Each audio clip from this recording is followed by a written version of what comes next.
मैं अब 43 साल की हूँ। मुझे याद है 9 साल पहले जब एक अनजान फोन ने मेरी जिंदगी ही बदल दी। उस समय मैं अपना बिजनेस कर रही थी। मेरे पति और मेरी लव मैरिज थी। कुछ समय तक हम दोनों की खूब बनी, लेकिन कुछ समय बाद ही जैसे हमारी गृहस्थी को किसी की नजर लग गई। मेरे पति अपने काम में बहुत व्यस्त रहने लगे। वो सुबह 10 बजे चले जाते और रात 11 बजे वापस आते। मेरे लिए जैसे उनके पास कोई समय ही नहीं था। दिन निकलते रहे और हम दोनों के बीच लड़ाई झगड़े भी बढ़ने लगे। एक दिन मैं घर पर अकेली थी कि किसी का मेरे मोबाइल पर कॉल आया। बात करने के बाद मैंने फोन काट दिया क्योंकि वो गलत नंबर था। थोड़ी ही देर में मुझे उसी मोबाइल से एक एसएमएस आया कि आज आप इतने दुखी क्यों हो। मैं उसे नहीं जानती थी, बल्कि वो नंबर मैंने पहली बार देखा था। मेरी उत्सुकता बढ़ी कि इस इंसान को मेरे बारे में कैसे पता लगा। जानने लिए मैंने उसे वापस फोन किया और पूछा कि तुम कौन हो। उसके अपना नाम रवि बताया। मेरे पूछने पर कौन रवि? फिर उसका कहना कि उससे गलत नंबर डायल हो गया था, लेकिन तुम्हारी आवाज सुन के ऐसा लगा जैसे तुम दिल ही दिल में बहुत परेशान हो।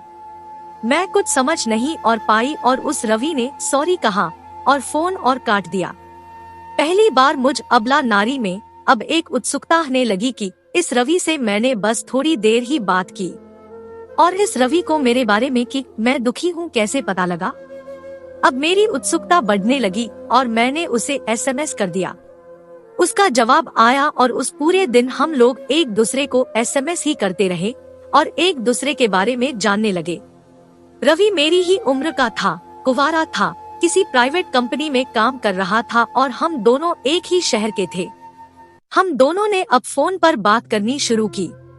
पहली बार मुझे ऐसा लगा जैसे कोई तो है जो मुझे समझ सकता है, जिससे मैं ना मिली ना देखा और उसने बिना देखे जाने पहचाने मेरे बारे में सब कुछ जान लिया। मेरी उत्सुकता उससे मिलने की होने लगी। देखने में रवि बुरा नहीं था, मुझे वो अच्छा लगा। उसके बात करने का तरीका मुझे पसंद आने लगा। बात बात पर उसका मुझे हंसाना मेरे अंदर उससे मिलने की चाह को और बढ़ावा दे रहा था। फिर एक दिन हम दोनों ने मिलने का प्लान किया।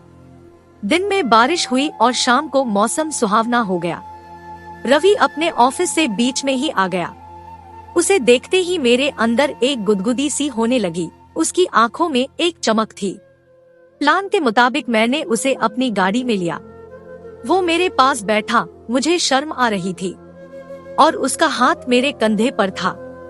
मेरे अंदर एक बिजली सी कौंध गई। शायद ये एक एहसास था उस इंसान का जो दिल में हो।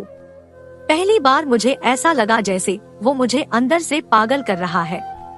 फिर हम दोनों एक पब में गए। दोनों ने ड्रिंक किया और अब मैं उसके साथ समय बिताना चाहती थी।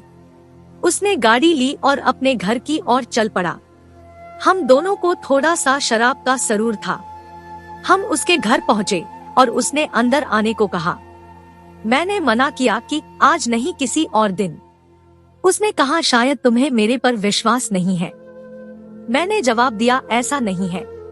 उसके कहने पर मैं उसके घर चली गई। उसका घर देखने में सुंदर था। सभी चीजें अपनी जगह सफाई से रखी थी। वो कुंवारा था, फिर भी अपने घर में सफाई रखता था। उसने और शराब पीने का पूछा, जिसे मैंने मना कर दिया। उसने अपना पेग बनाया और पीने लगा। शाम के उस माहौल में जिसे उसने और रंगीन बना दिया था। कोने में हल्की लाइट जली हुई। लाइट म्यूजिक ने माहौल और रंगीन बना दिया। मुझसे रुका नहीं जा रहा था और अब मैंने भी रवि के सामने डांस करना शुरू कर दिया। अपनी जिंदगी में पहली बार मुझे ऐसा एहसास हुआ कि मैं आज बहुत खुश हूँ।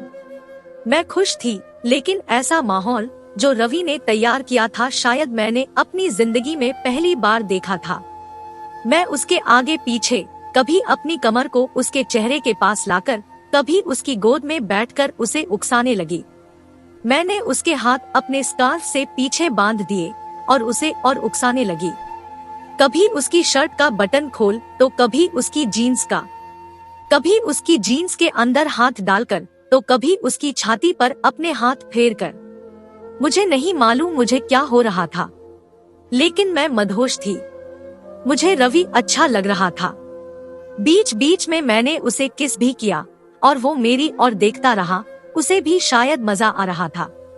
20 से 25 मिनट कामुकी नाच करने के बाद मैंने रवि के हाथ खोल दिए। उसने मुझे अपनी बाहों में जकड़ लिया और किस करने लगा। मैं अपने आप को नहीं रोक पाई और हम एक दूसरे को कस के पकड़कर किस करने लगे। उसने मुझे अब अपनी गोद में उठा लिया और अपने कमरे में ले आया। किस करते उसने मुझे अपने बिस्तर पर लिटाया और मेरे ऊपर आके किस करने लगा। पहली बार मुझे अपनी जिंदगी में इतना मजा आया।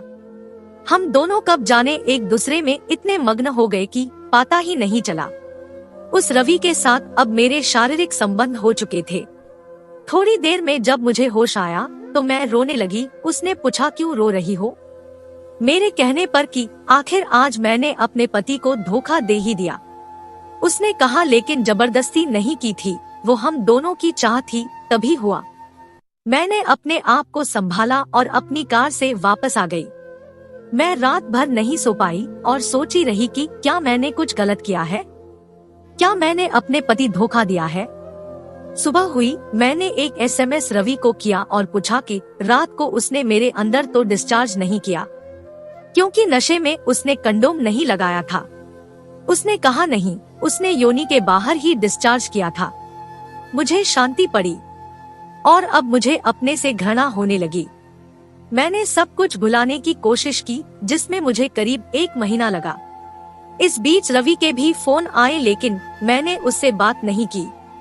शायद वो भी समझ गया था मुझ अबला नारी से एक जो पाप हो चुका था, मैं उसका प्रायश्चित करना चाहती थी। मैंने अपना बिजनेस बंद किया और एक अच्छी गृहिणी की तरह घर पर ही रहकर काम करना शुरू किया। अब मैं अपने पति की देखभाल करती हूँ, उनके बिजनेस में उनका हाथ बटाती हूँ। अब हम दोनों के बीच कोई लड़ाई झगड़ा भी नहीं होता। हम दोनों अब प्यार से अपनी जिंदगी जी रहे हैं, क्योंकि मैं उन लम्हों को जिसने एक अबला नारी यानी मुझे और मेरी जिंदगी को ही बदल दिया, भूल जाना चाहती हूँ।